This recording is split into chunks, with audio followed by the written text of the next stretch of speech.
मेरी सब सुने बहू, बट बहुओं का इतना सुनने को नहीं रहता है। लड़का कमा तो रहा है हमारा, तुम्हें कमी किस चीज की है? घर में खेती है, बाड़ी है, पापा भी ऑफिस जाते हैं, ये भी ऑफिस जाते हैं, तुम्हें मतलब क्या है? मायके जाने तक के लिए मुझे परमिशन लेना पड़ता था, वो भी 1 साल में मैं 1 बार जाती थी। मैंने जैसे ही वीडियो डाले वो वीडियो पहुंचे लोगों तक, घर तक पहुंचे। ये शाम को आई, शाम को इन्होंने देखा, जैसे ही देखा बहुओं को उन्होंने इतना भर रखा है कि इसके साथ मत खड़ी होना, इनके साथ मत बैठना, कहीं अपना कैमरा ऑन करके डालना। कहने लगे मना किया था तुमसे कि फोटो मत डालो, ये वो। मैंने कहा अब हम आपकी बिल्कुल नहीं सुनेंगे। आप सभी को मेरा प्यार भरा नमस्कार। मैं नेहा शर्मा यूपी के जिला इटावा के एक छोटे से कस्बे बकेवर से बिलोंग करती हूँ। वहाँ की मैं एक बहू हूँ। हमारी शादी जिस घर में, जिस गांव में होके आई थी, वहाँ पर पर्दा प्रथा इतना था, मतलब जब मेरी शादी होके आई थी, मेरा इतना मतलब वो नहीं बनता था कि मैं बड़ों के सामने थोड़ा इस तेज आवाज में बात भी कर सकूं। यहाँ तक कि अपने पति से भी बोलने के लिए मुझे सोचना पड़ता था कई बार। जो घरवाले होते हैं वो अपनी बातें तो मतलब वो अपेक्षा करते हैं कि मेरी सब सुने बहू, बट बहुओं का इतना सुनने को नहीं रहता है। मेरा बचपन से ही एक सपना, मतलब शुरू से ही रहा था कि मुझे ना कुछ बनना है, कुछ करना है। मैंने एमएससी मैथ से किया हुआ है फाइनल, और मेरी शादी जब हुई थी तो मैं बीएससी सेकेंड ईयर में थी। बट शादी के कारणों की वजह से और इधर मेरी फर्स्ट प्रेगनेंसी जल्दी होने की वजह से मैंने एग्ज़ाम मेरा छूट गया, बीएससी सेकेंड ईयर का। कुछ कारणों की वजह से मेरा एग्ज़ाम छूट गया, मैं नहीं पढ़ पाई। सासू माँ बोलने लगी कि कोचिंग की ज़रूरत होती है मैथ के स्टूडेंट को। मैं शुरू से ही पीसीएम की स्टूडेंट रही हूँ, तो तुम कहाँ जाओगी? बैग लेके, घूंघट करके, साड़ी पहन के, तुम किससे कोचिंग पढ़ोगी? तुम कैसे मतलब जाओगी? इतने सारे लोग देखेंगे, रोज़ जाओगी? कुछ नहीं है, लड़का कमा तो रहा है हमारा। तुम्हें कमी किस चीज़ की है? घर में खेती है, बाड़ी है, पापा भी ऑफ़िस जाते हैं, ये भी ऑफ़िस जाते हैं, तुम्हें मतलब क्या है? कुछ नहीं तुम्हें होना चाहिए, बस आराम से मन में रहना है, मैं घर पे रहूँ, 4 लोग देखेंगे, नज़र डालेंगे, इधर-उधर कहाँ मारी ढकेली घूमूँगी, क्योंकि लड़का तुम्हारा छोड़ने जा नहीं पाएगा क्योंकि वो सुबह ऑफ़िस चला जाता है। तो मैं मुझे ऐसा लगा कि मेरे सपनों की उड़ान कुछ धीमी होने लगी। मैंने कहा मैंने क्या सोचा था कि मैं भी ये गवर्नमेंट एम्प्लॉयी बनूँगी। मैं इतना पैसा मैंने कोचिंग में खर्च किया, इतना पैसा मैंने मेरे पापा का खर्च हुआ कि मतलब मुझे पढ़ाई में उन्होंने लगाया कि मैं कुछ बनूँगी। सपना मेरा जो है वो सपना सा मुझे लगने लगा। बट हमारे हस्बैंड का सपोर्ट इतना था, उन्होंने कहा कोई नहीं, अभी मामला गर्म है, तुम रहने दो। मैं धीरे-धीरे से, बच्चे थोड़े बड़े, मम्मी ने वास्ता दे दिया कि बच्चे थोड़े बड़े हो जाएँ, तुम जाओगी तो बच्चों को कौन देखेगा? चलिए कोई नहीं। सन 2014 में तब तक मेरा बेटा 1 साल का हो गया। मैंने इनसे कहा मेरा फ़ॉर्म डलवा दो आप, अब तो हम पढ़ सकते हैं, अब तो बेटा बड़ा भी हो गया है। तो ये गए ननद के साथ, उनका फ़ॉर्म भरवाया, उन्होंने मेरा भी फ़ॉर्म भरवा दिया। घर आए बोले नेहा सिग्नेचर कर दो, और मतलब सब कुछ फ़ोटो वगैरह लगा के, फिर मम्मी को पता चला तो मेरे से सामने से ना कह के मम्मी ने इनसे चुपचाप से कहा कि देखो तुम कुछ भी करो बट ये ना करो। इन्होंने कहा फार्म भरवाते हैं, पढ़ने दो उसका, मन है कुछ करेगी तो बोलेंगी कि नहीं। मम्मी ने साफ मेरी मना कर दिया।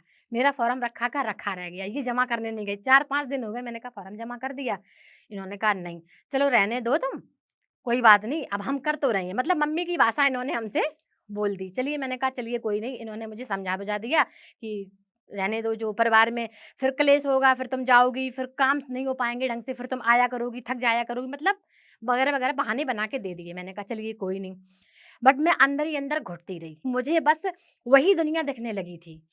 और ना ही मेरा कहीं बाहर आना-जाना होता था। प्रेग्नेंसी टाइम में जब हॉस्पिटल ले जाया तब मैं जाती थी। इतना लंबा मेरा घूंघट होता था। मुझे बाहर की दुनिया से कोई मतलब ही नहीं रह गया था। मुझे बस ये लगने लगा था कि बस यही दुनिया है। मायके जाने तक के लिए मुझे परमिशन लेना पड़ता था, वो भी 1 साल में मैं 1 बार जाती थी। मुझे मायके जाने का भी हक नहीं था वहाँ पर भी घूमने। और सूट और वैसे कपड़े तो रहने दीजिए। साड़ी एक ऐसा प्रधान बन के रह गया था, मैंने तो बस यही सोच लिया था कि कभी मैं इस से मतलब उभर पाऊँगी या नहीं। इतना शौक होता है नई-नई लड़कियों को कि हनीमून पे जाएँगी, वो तो सब छोड़ ही दो। जितनी मेरी बहू मर्यादा में रहेगी, उतना ही ज़्यादा समाज में संदेश फैलेगा, और समाज में संदेश फैला भी कि देखो छत पे भी नहीं जाती है, कहीं किसी ने दीपक की ब बहू का चेहरा नहीं देखा, बड़े वाह! कितना अच्छा संस्कार, मतलब ये हैं। तो घरवालों ने मुझे जैसे ही ढाला, मैं वैसे ही ढल गई। रेस्टोरेंट में खाना खाना क्या होता है, मैंने जाना है सन 2019 में। सन 2019 में मैंने जाना है। तो परिवार में सबको साथ लेके चलना पड़ता था, तो ननद भी स्कूल जाती थी, तो सुबह उनके टिफ़िन से लेकर इनके ऑफ़िस जाने तक का, और पापा जी भी हमारे ऑफ़िस जाते हैं, तो मतलब कि सुबह जल्दी उठना, उनको सारा खाना-वाना बना के सबको करना। हमारे परिवार में इतना मुझे बंधन था कि मतलब हमारे जो ससुराल वाले हैं मतलब कहते हैं ना कि एक ज़मींदार जो लोग होते हैं मतलब कुछ पावर वाले लोग होते हैं, तो ऐसे मतलब संबोधित हैं अपने उस कथन से कि समाज में उनकी वरीयता ज़्यादा है और मान-सम्मान करने वाले भी हैं। तो ना अलाउ नहीं था कि एक मतलब मैं अपने फ़ोटो को किसी के सामने मतलब घर की बहू जो है वो एक मर्यादा है, तो वो सामने नहीं डाल सकते थे हम। तो मैंने फ़ेक प्रोफ़ाइल पिक्चर लगाया। मैंने फ़ेक प्रोफ़ाइल पिक्चर लगाया और मैं थोड़ा-थोड़ा कुछ ना कुछ लिख के अपना कुछ 2-2 लाइनों में लिख के मैं डालती रही। धीरे-धीरे मुझे फ्रेंड्स मेरे बढ़ने लगे, तो फिर मेरा एक पोस्ट वायरल हुआ सन 2016 में। मैंने एक लिखा था, तो वो मेरा पोस्ट 71,000 लाइक्स गए उसपे और 12,000 समथिंग कमेंट आए और 15,000 शेयर गए। जैसे ही वो पोस्ट वायरल हुआ, उसपे मेरा फेक फ़ोटो लगा था प्रोफ़ाइल पिक्चर पे। हालाँकि मैंने लिख के रखा था अपनी प्रोफ़ाइल में जो वो होता है ना एड्रेस, वो मतलब अबाउट के बारे में कि married to mister Deepak Sharma, यानी कि मैं इनकी वाइफ़ हूँ। तो लोग इनकी वाइफ़ के चक्कर में मुझे जानते थे, बट किसी ने मेरा चेहरा नहीं देखा था। इस प्रकार 4 से 5 साल हो गए थे। मेरी ननद ने बहुत समझाया कि क्या है मम्मी कर लेने दो, कोचिंग करके भाभी पढ़ लेंगी, तो फिर फार्म इन्होंने प्राइवेट मेरा डलवा दिया था। ऐसे-ऐसे करके मेरा बीएससी फाइनल भी हो गया और एमएससी इन्होंने करवा वो भी फाइनल हो गया हमारा। इस बीच मेरी फेसबुक की जर्नी चलती रही, तो लोग वहाँ कहने लगे फेक आईडी है, फेक आईडी है। कोई-कोई तो ये कहता था कि ये आईडी दीपक की वाइफ नहीं चलाती है, खुद ही दीपक चलाते हैं। ऐसा था, कोई नहीं। धीरे-धीरे वायरल होने लगा पोस्ट, फिर ये टिकटॉक का ज़माना आया। टिकटॉक का आया, मैंने 1-2 वीडियोज़ डाली अपनी, मुझे भी शौक लगा, मैं सबकी वीडियो देखती थी। मैंने जैसे ही वीडियो डाले, वो वीडियो पहुँची लोगों तक, घर तक पहुँचे। ये शाम को आए, शाम को इन्होंने देखा, जैसे ही देखा, "अरे! ये तुमने क्या कर दिया? बंद करो इसको, डिलीट करो इसको। लोग देखेंगे तो क्या कहेंगे? अभी तक घूंघट में रही, अभी तक जाती थी तब ऐसे करके जाती थी, अब लोग बाग तुम्हारा चेहरा दिखेगा, ये दिखेगा, वो दिखेगा।" मैं नर्वस हो गई, मैंने कहा कोई नहीं, मैंने इनके कहने से वीडियो डिलीट कर दिया। तो मैंने ना अपना पूरा चेहरा ऐसे ढक लिया, केवल आँखें खुली रखी थी कि मतलब चेहरा ना दिखे। मैंने वो वाला वीडियो डाला। जो स्टेप पे वो वाला मेरा वीडियो वायरल भी हुआ था। कुछ ऐसा सॉन्ग था तो, लेकिन तब तक पापा जी को माने ससुर जी को किसी ने दिखा दिया, पब्लिक ने, कि भाई देखो ये क्या कर रही और तुम्हारा ये लड़का, ये बिल्कुल मंदबुद्धि है, ये पागल हो गया है। ये मतलब ये करना क्या चाहता है देखो, अब ये घिनपट मतलब फैलाया जा रहा है, ये नंगपना फैलाया जा रहा है, फुहड़ता हो रही है। तो इन्होंने कहा कि पापा उसमें हर्ज क्या है, सब लोग अच्छा जमाना कुएँ में कूद रहा है, तुम भी कूद जाओ, घर की कोई वैल्यूफिकेशन रखोगी नहीं। वो वाला भाई वीडियो घर में कलेश हो गया, बोले जब तक मुझसे लोगों ने कहा है खाना मैं नहीं खाऊँगा, थाली पापा ने हटा दी कि मैं पहले ये जो तुम कर रहे हो वो वीडियो वोडियो डिलीट कर दो सब। मैंने कहा ठीक है चलो कोई नहीं, मैंने वो भी कर लिया, मैं चुपचाप से रो के रह गई। कोई नहीं। तो बोले पढ़ाई-लिखाई जो करती हैं तो वो करें अपना कुछ देखें, फार्म-वार्म भरवाओ। मैंने यूपीएससी का जो मतलब तैयारी मैं कर रही थी, मैं बराबर करती गई, करती गई, करती गई और इधर सोशल मीडिया पे भी अपना वो रखा अपना मैंने। इसी बीच हमारी ननद की शादी हो गई। शादी हो गई, तब भी समझो तब भी मैंने अपना रियल प्रोफाइल पिक्चर नहीं डाला। मेरे पोस्ट वायरल होते गए, मुझे फॉलोवर्स गेन होते गए, मैंने रियल प्रोफाइल पिक्चर नहीं डाला। फिर ऐसे होते मैं एक शादी में मेरे जो शादी थी ननद की, मैंने एक वीडियो क्लिप अपने फ़ोन से बनाई थी, वो मैंने फ़ेसबुक पे डाली जैसे ही रील टाइप में, मैंने वो डाल दी। वो रील इतना वायरल हुई कि ती मतलब पहली रील हमारी 30 मिलियन पहुँचे व्यूज़ उस पर। जैसे ही 30 मिलियन पहुँचे तो 2 दिनों के अंदर ही मेरा चैनल फ़ेसबुक का मोनेटाइज़ हो गया और उस रील से मुझे पूरा 1 लाख फॉलोवर्स गेन हुआ। अब तो मेरी खुशी का ठिकाना ही नहीं रहा, शादी का घर में वो चल रहा था और मुझे अंदर से अपनी खुशी हो रही थी कि चलो अरे वाह! मेरा भी पोस्ट एक वायरल हो गया, ये वो 1 लाख सब्सक्राइबर मेरे लिए तो बहुत ही मतलब एक वैसी बात थी, बहुत ही ज़्यादा कि क्या ही करें और उधर से मेरे पास मेल आता है मोनेटाइज़ेशन का। बट उसमें आपका रियल जो माँगते हैं पैन कार्ड, आधार कार्ड की फ़ोटो लगाना ज़रूरी है। मेरे पास तो वही प्रोफ़ाइल पिक्चर फेक लगा था। फिर मैंने कहा अब मुझे समाज के बारे में नहीं सोचना है। हम किसके बारे में सोचें? समाज के बारे में जो हम सोचते हैं, ये समाज हमारी पीड़ा बाँटने कभी नहीं आएगा। सुख के बादल देखेगा तो छतरी लेके आएगा। ये समाज ऐसा है कोई भी आगे बढ़ता है तो लोग टाँग खींचने को तुरंत तैयार रहते हैं। तो फिर मैंने अपना प्रोफ़ाइल पिक्चर अपलोड किया। जैसे ही मैंने फ़ोटो लगा दिया, अब जो हमारे पतिदेव हैं, फिर से 2 दिन बाद फिर से हमसे बिफर पड़े। कहने लगे, "मना किया था तुमसे कि फ़ोटो मत डालो ये वो।" मैंने कहा, "अब हम आपकी बिल्कुल नहीं सुनेंगे।" तो बोले कि अब जब घर में बात होगी कि फ़ोटो लगाया ये वो तो लोग क्या कहेंगे? हमने कहा तो बोली तुम्हें रुपयों का लालच है? तुम्हें पैसों का लालच आ गया कि तुम कमाने कमाने लग जाओगी? मैंने कहा नहीं, बात एक रुपयों की नहीं होती है, बात एक होती है कि खुद की पहचान की। जब ये प्लेटफ़ॉर्म मुझे खुद की पहचान दे रहा है, जब मैं और डालूँगी वीडियोज़ और अपने रियल उसमें आऊँगी, तो मैं कितना वायरल होंगी। जब मैं फ़ेक से इतना वायरल होगी, फ़ेक प्रोफ़ाइल पिक्चर से, तो मैं कितना वायरल होंगी, आप ये बताओ। अब जो कुछ भी होगा मैं सँभाल लूँगी। तो उन्होंने कहा ठीक है जवाब तुम ही देना, मुझे कोई मतलब नहीं है। फिर मैंने अपना अब अकाउंट वगैरह सब सेटअप कर लिया और फिर मैं अपनी जर्नी स्टार्ट कर दी कि मतलब मैं डालने लगी। जैसे-जैसे मैं वीडियो डालती गई, फिर मेरा एक 25 मिलियन, मेरा 20 मिलियन, मेरा रील 6 मिलियन, ऐसे होते-होते मेरे आज की डेट में 1,48,000 की फैमिली कंप्लीट हो गई है। घर में हुआ बहुत सारा ड्रामा, बहुत हंगामा। मम्मी जी भी बोली कि अपनी चलाने लगी हैं, अभी तक तो अच्छे से रहती थी, मर्यादा में रहती थी, ये वो मोबाइल देख के बिगड़ गई। मना करते थे कि मोबाइल मत देना और मोबाइल देख के देखो अपनी चलाने लगी, कितना वो है। फिर मैं बाहर जाने लगी और घूमने-फिरने तो मेरा मन होता था कि मैं सूट पहनूँ, क्योंकि साड़ी पहन-पहन के मैं बोर हो गई थी बिल्कुल। मैं भी देखती थी तो कोई काहे क्या कहेगा कि देखो एक ही गेटअप में बनी रहती है, एक ही उसमें लुक में बनी रहती है, तो फिर मम्मी जी प मैंने सूट खरीदा और मैं घर पे मैंने जैसे ही पहना, तो जिन लोगों ने मुझे 10-12 साल से साड़ी में देखते थे, उस दिन मुझे सूट में देखा तो पापा कहने लगे कि साड़ी में बहू बहू सी लगती है, आज ये बहू नहीं लग रही है बिल्कुल भी। ये भी कोई बात है। कुछ एक अच्छी सलाह देने वाले भी होते हैं। समाज में ऐसे चंद लोग ही मिलेंगे जो आपका सपोर्ट करेंगे, बाद बाकी सारी भीड़ आपको आपका विरोध करेगी।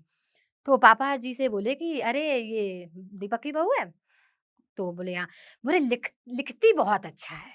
पापा जी से उन्होंने कहा कि लिखती बहुत अच्छा है और पंडित जी मेरा तो मन होता है कि उसके हाथ की 1 कप मैं चाय पीऊँ कभी। तब पापा घर आए, तब पापा जी ने एक दिन ऐसे ही लेटे थे, तो थोड़ा उनका मूड कुछ अलग होगा, तो बोले एक हमारे बहुत बड़े ताऊ जी हैं, तो बोले, "ऐसे-ऐसे वो कर रहे थे, वो भी जुड़े हैं तुमसे?" हमने कि, "वो तो पापा सोशल मीडिया पे जो भी डालेंगे, सबको दिखेगा।" तो बोले, "अच्छा।" आज वो बहुत तारीफ़ कर रहे थे। तो मैंने कहा बस पापा यही तो मैंने कहा मैंने आपकी मर्यादा को भंग करने का वो नहीं लिया है कि हम आपके परिवार की मान प्रतिष्ठा को कोई आँच पहुँचाएँगे। हम अपने आप में हमेशा यही अपने बेस्ट देने की कोशिश करेंगे मेरे परिवार का मान बढ़े, हमको लोग-बाग जानें। भाई सोशल मीडिया पे हम लोग किस लिए आते हैं? सोशल मीडिया पे कोई चीज़ डालोगे तो वो तो पब्लिक होगा तो लोग-बाग तुम्हें जानेंगे। तो बोले अच्छा ठीक है तो हाँ, बस फ़ोटो वो खूब डालो बट वीडियो मत डालना, डांस वगैरह के ऐसे मत डालना। हमने कहा ठीक। तो चलो पापा फिर उन पे कन्विंस हो गए कि चलो तुम लिखती हो तो ठीक है, लोग बाग 4 लोग तारीफ़ करने लगे और जैसे ही हम वीडियो डालें, तो उस दिन मेरे घर में रायता फैल जाए, कलेश होने लगे। तो वीडियो से मतलब वो था, तो चलिए कोई नहीं। फिर उन्होंने भी कह दिया कि हाँ इतनी अच्छी फैन फॉलोइंग हो गई है, अब देखो पब्लिक को अगर आप डेली कुछ नहीं डालोगे देगी तो फैन फॉलोइंग आपकी कम होने लगेगी। तो अच्छे भी कमेंट आएँगे, नेगेटिव कमेंट्स भी आएँगे। तो फिर मैंने इनसे कहा कि मैं अकेले कब तक अपना लिखूँ, डालूँ, आप भी मेरे साथ आया करें। एक सरकारी कर्मचारी होते हुए, हाय ये क्या पगला गए हैं दोनों, ये तो दोनों पागल हो गए हैं। अभी तक तो मतलब बहू वो कर रही थी, अब तो लड़का भी आ गया सामने से। यानी कि इनको अपने उसकी वो नहीं है मतलब गरिमा की पहचान नहीं है, गवर्नमेंट एम्प्लॉयी हो तो गवर्नमेंट की एम्प्लॉयी की तरीके से देखो, कतई आशिक हो रहे हैं। कतई आशिक हो रहे हैं मतलब कि अब तो नाम भी चेंज कर लिया। मतलब कि अब हम लोगों को क्या-क्या देखने को मिलेगा? क्या-क्या देखने को मिलेगा कि मतलब पहले तो पोस्ट फिर वीडियोज़ अब ये नाम के साथ और फिर कहीं जब इवेंट होने लगे तो हमारे लिए इन्विटेशन आने लगा तो हम जाने लगे। हमें बुलाया जाने लगा मान-सम्मान के साथ कहीं बड़े कार्यक्रम में। तो जब हम गए फिर फ़ोटो वीडियोज़ पड़े तो जब लोगों ने देखे तो लोगों ने यहाँ तक कि कह दिया कि मतलब बिल्कुल फुहड़ता फैला दी है और मतलब कि ये परिवार को और हमारे क्षेत्र को गंदा कर रही हैं। ये जो कर रही हैं इनसे बहुएँ सीखेंगी। इनसे बहुएँ सीखेंगी, क्या ही करेंगी। हमारा आना-जाना हम मतलब परिवार वाले लोग हमसे दूरी बनाते गए। जब वीडियो में तो लोग बाग कहने लगे कि मतलब फूहड़पना वगैरह और बकेवर की बहुओं को बिगाड़ रही हैं। यहाँ तक कि मुझे ये तक सुनने को मिला है, मेरे जो परिवार के लोग हैं, हमें इतना मान-सम्मान देते थे, हर कार्यक्रम में बुलाते थे, पहले से पहले सब करते थे मेरे साथ। आज के समय में अगर मैं उनकी बहुओं के साथ खड़ी भी हो जाती हूँ ना, तो लोग बाग मेरा साथ छोड़ देते हैं। उनकी बहुओं को उन्होंने इतना भर रखा है कि इसके साथ मत खड़ी होना, इनके साथ मत बैठना, कहीं अपना कैमरा ऑन करके डाल ना दें। जब हम पास में बैठाते मम्मी को वीडियो में लेते तो मम्मी मेरी आ जाती वीडियो में मेरे साथ। तो मम्मी को मैं वीडियो में ले लेने लगी तो लोग बाग कहने लगे देखो बहू तो बहू थी, बेटा तो बेटा था, तो अब चाची जी भी आने लगी। ये भी बिल्कुल सठिया गई हैं, ये भी पागल हो गई हैं। तो मम्मी बुलावा गई तो मम्मी से कहा, तो मेरी मम्मी ने भी मेरे वीडियो में आना बंद कर दिया। हम जैसे कैमरा लेके पास में बैठते तो मम्मी कहती नहीं हमें मत लो, लोग बाग कहते हैं क्या-क्या मेरे बारे में। हमने कहा मम्मी तो आपका कुछ वो थोड़ी नहीं है, आप थोड़ी देर के लिए बस आ जाओ। तो कह रही नहीं पापा भी मना करते हैं, पापा से लोग शिकायत करते हैं। पापा ने तो एक बार तो मेरे सामने ही बोल दिया कि तुम मत आया करो वीडियो में। मेरा कहना ये है कि इंसान अपने लिए आखिर कब जिएगा? पल दो पल का तो पता नहीं है, कल किसके साथ क्या हो जाए? अपने लिए टाइम कौन कौन कब निकालेगा ये बताओ? तब तक मेरी सोशल मीडिया से अर्निंग स्टार्ट हो गई थी क्योंकि मेरा चैनल ऑलरेडी ऑलमोस्ट हो चुका था मोनेटाइजेशन और मैंने अपना सब कुछ फॉर्म-वॉर्म भर के मैं अर्निंग करने लगी। जिन छोटी-छोटी चीज़ों के लिए, जिन खुशियों के लिए मुझे अपने पति के सामने हाथ फैलाना पड़ता था, अमूमन पति के सामने तो फैलाऊँगी ही, घरवाले से तो कह नहीं सकती हूँ। घरवाले देखो उतना ही देते हैं, अपना खुद का जो पैसा होता है, एक स्त्री जो खुद का कमाती है, चाहे बेटी हो, चाहे बहू हो, चाहे मतलब लड़की नाम की चीज़ अपना उसमें उसको भले ही वो उसको कहीं से ₹10 अर्निंग करे वो, उसकी बहुत बड़ी खुशी होती है उसकी उसकी नज़रों में। किसी को लगे या ना लगे बट मैं इस बात को मानती हूँ कि अपना पैसा अपना ही होता है। मेरा मोनेटाइज़ेशन के बाद मेरा पहला पेमेंट जब आया, तो मैंने सबके लिए सरप्राइज़ किया था प्लान मैंने सबको सब कुछ लिया दिया। तो मेरे घरवालों ने कहा कि नहीं, पापा मेरे डाँटने लगे कि क्या है ये अब? ये तो तुम फूहड़ता फैला के कर रही हो, अब वीडियो बन-बन के पैसा कमाया जाएगा। अब वीडियो बन-बन के पैसा कमाया जाएगा। सही है, पति के पैसे कम पड़ गए थे ये वो, जबकि ऑलरेडी इतना पहले सबको सुना चुके थे। फिर भी मैंने सुना, बच्चे बहुत खुश हुए, मम्मी ये, मम्मी वो। आज मैं जितना भी खर्च करती हूँ अपने ऊपर, सारी अपनी कमाई खर्च करती हूँ।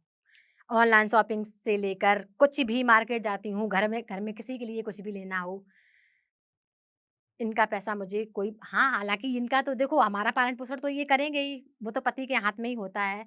बट मेरी जो इच्छाएँ थी, गवर्नमेंट का जॉब मैंने छोड़ दिया, परिस्थितियों बस मेरे हालात ऐसे हो गए थे कि मैं नहीं कर पाई। बट मैंने सोशल मीडिया से अर्निंग की और उसको मैं गेन करके अपने खर्च भी चलाती हूँ। ये है सोशल मीडिया का पावर। मेरा बस यही कहना है कि आज मैं यहाँ तक आई हूँ, ये जोश टॉक का इतना बड़ा प्लेटफ़ॉर्म है जहाँ पर मुझे आने का सौभाग्य प्राप्त हुआ है। हर लड़की को, हर स्त्री को उसे अपनी हाँ, लेकिन मर्यादा में रह के। आपको तो पता ही है आजकल समाज में कितना मतलब वो फैला है। तो अपने माँ-बाप के सपनों को पूरा करो, अपने परिवार के सपने को पूरा करो बट मर्यादा में रह के। सबका अधिकार है अपना पैसा कमाने का, ठीक है? वो चाहे कोई जॉब करके कमा सकता है, कोई सोशल मीडिया से कमा सकता है, कैसे भी कमा सकता है, सबको अधिकार है, बट मर्यादा में रह के। मैंने तो अपनी नज़र में अपने परिवार की मर्यादा का कभी उल्लंघन नहीं किया है, बट अगर किसी को ऐसा लगता है, तो उसके लिए मैं क्षमा प्रार्थी हूँ। आज मुझे जो मिला है, उससे मैं बहुत खुश हूँ, बहुत ही ज़्यादा और आगे भी जो मिलता रहेगा मैं उससे खुश रहूँगी। मेरी मम्मा नहीं है अब इस दुनिया में, आज मुझे उनकी बहुत याद आ रही है। जब भी मैं कभी स्कूल जाती थी, पढ़ाई करती थी, तो मेरे टीचर जब मेरी तारीफ़ करते थे, तो कहते थे पापा के पास खबर जाती थी कि देखो आज नेहा कितने अच्छे मार्क्स आए हैं। तो मेरे पापा कहते थे कि बेटा, मेरा बेटा ज़रूर कुछ बनेगा। मैं जब पढ़ती थी, सुबह उठ के 5 बजे पापा मेरे उठाते थे, तो मेरे पापा कहते थे कि नेहा, तुझे अगर स्याही कम पड़ जाए दुनिया में या तेरे पास स्याही खत्म हो गई पेन में, तो तेरे पापा की एक-एक खून के बूँद की ज़रूरत पड़े, तो मैं वो भी भर दूँगा तेरे लिए। तू इतना पढ़ना, नाम कमाना। तो मैंने पढ़ाई हमेशा अच्छी की, high school, inter, BSc, MSc first percent लाना वो भी मैथ से एक गर्व की बात है, हमारे लिए तो है। बट मैं अगर उस तक नहीं पहुँच पाई हूँ, कोई नहीं, पापा आपकी बेटी आज यहाँ तक पहुँची है, कल आगे भी पहुँचेगी। और जो हमारा विरोध करते हैं, कृपया अपनी मेंटालिटी बदलिए, हमने आपका कुछ ले तो लिया नहीं है, बस एक सपोर्ट माँगते हैं आपसे, आप वो भी नहीं दे सकते तो प्लीज़ आपको हक नहीं है कि आप किसी के बारे में गलत शब्द बोलें। इस जर्नी में मेरे साथ पूरा सपोर्ट रहा मेरे हस्बैंड का, जिनका मैं बहुत तहे दिल से शुक्रिया अदा करना चाहती हूँ और इस मंच से आपको भी मिलाना चाहती हूँ।